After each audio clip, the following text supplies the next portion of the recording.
नमस्कार, उत्तराखंड न्यूज में आपका बहुत बहुत स्वागत है। चलिए देखते हैं उत्तराखंड की 15 फटाफट बड़ी खबरों को। इससे पहले आप न्यूज को कहां से देख रहे हैं, कमेंट में बताना बिल्कुल न भूलें। मतगणना की मॉनिटरिंग के लिए कंट्रोल रूम बनाएगी भाजपा, प्रभारियों के नाम तय करने के निर्देश। प्रदेश चुनाव प्रभारी ने पोलिंग एजेंट्स व मतगणना प्रभारियों के नाम तय करने के निर्देश दिए। बैठक में तय हुआ कि कंट्रोल रूम में मतगणना की अपडेट और इस पूरी प्रक्रिया में आने वाली शिकायतों के निवारण और जानकारी को लेकर समन्वय का काम होगा। हर्रावाला में बनेगा प्रदेश का पहला राजकीय होम्योपैथी मेडिकल कॉलेज, केंद्र से मिलेगा 90% बजट। उत्तराखंड में बनने वाले पहले राजकीय होम्योपैथी मेडिकल कॉलेज के लिए प्रदेश सरकार ने जमीन का चयन कर लिया है। ये मेडिकल कॉलेज आयुर्वेद विश्वविद्यालय हर्रावाला के परिसर में बनेगा।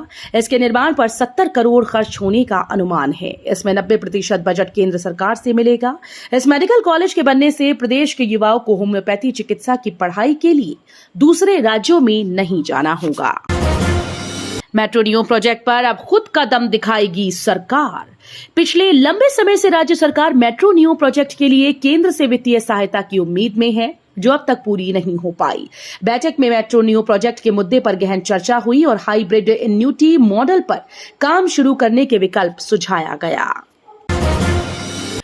वीआईपी दर्शन पर 10 जून तक रोक, मुख्य सचिव ने सभी राज्यों को भेजा पत्र।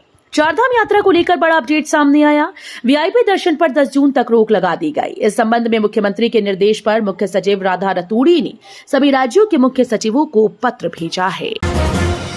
विश्व धरोहर फूलों की घाटी में खिल गए फूल, पर्यटक 1 जून से कर सकेंगे दीदार। विश्व धरोहर फूलों की घाटी में कई प्रजाति के फूल खिल गए। 1 जून को जब घाटी में पर्यटक पहुंचेंगे तो उन्हें अलग अलग प्रजाति के फूलों के दीदार हो सकेंगे।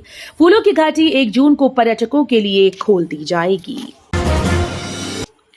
कैची धाम में उपराष्ट्रपति जगदीप धनखड़ चंदन लगाकर स्वागत किया, लोगों की जुटी भीड़। उपराष्ट्रपति जगदीप धनखड़ ने बृहस्पतिवार को कैची धाम पहुंचकर बाबा नीप करौरी महाराज के दर्शन कर पूजा अर्चना की। स्थानीय युवतियों ने मीरा तिवारी और भावना तिवारी का तिलक चंदन लगाकर स्वागत किया। उपराष्ट्रपति कैची धाम में 1 घंटे तक पूजा अर्चना करेंगे। मंदिर समिति और प्रशासन की ओर से उपराष्ट्रपति को बाबा की मूर्ति देकर स्वागत किया। छात्रों को न मुफ्त किताबें मिली, न शिक्षकों को वेतन, आधुनिक सुविधाएं उपलब्ध कराने के किए थे वादे।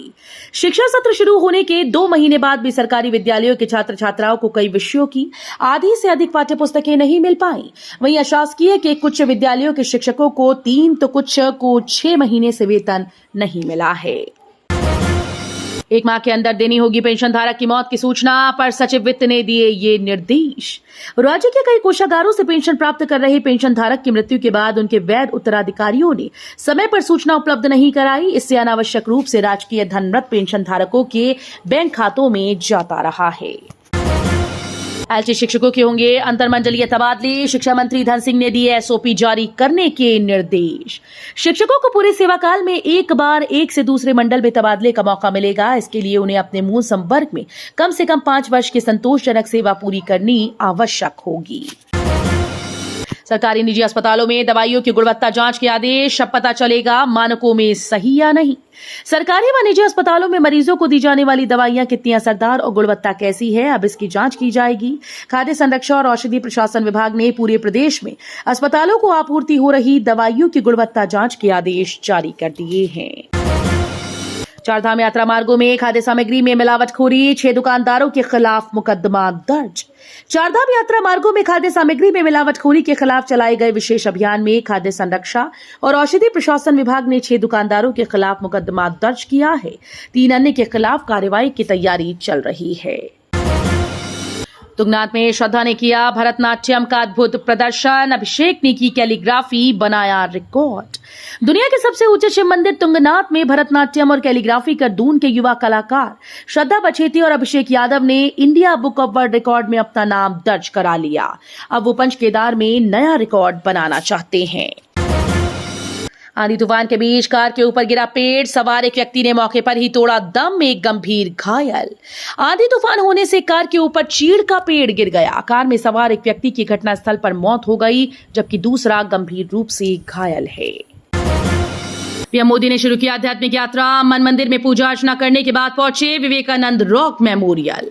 प्रधानमंत्री मोदी अपनी चुनावी अभियान के समापन के बाद कन्याकुमारी पहुंचे। यहां वो कन्याकुमारी के प्रतिष्ठित विवेकानंद रॉक मेमोरियल में ध्यान करेंगे। ध्यान में जाने से पहले उन्होंने यहां की प्रसिद्ध श्री भगवती अम्मन मंदिर में भी पूजा अर्चना की। टाइम मैगजीन की 100 प्रभावशाली कंपनीज में भारत का दबदबा, रिलायंस, टाटा और सीरम हुई शामिल।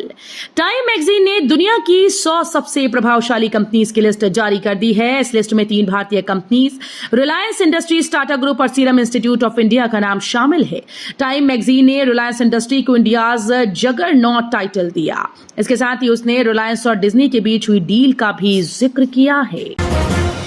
तो ये थी उत्तराखंड की 15 बड़ी खबरें। रोजाना ऐसे ही सबसे पहले अपडेट पाने के लिए चैनल को सब्सक्राइब करना बिल्कुल ना भूलें। साथ ही वीडियो को लाइक भी कर दें। धन्यवाद।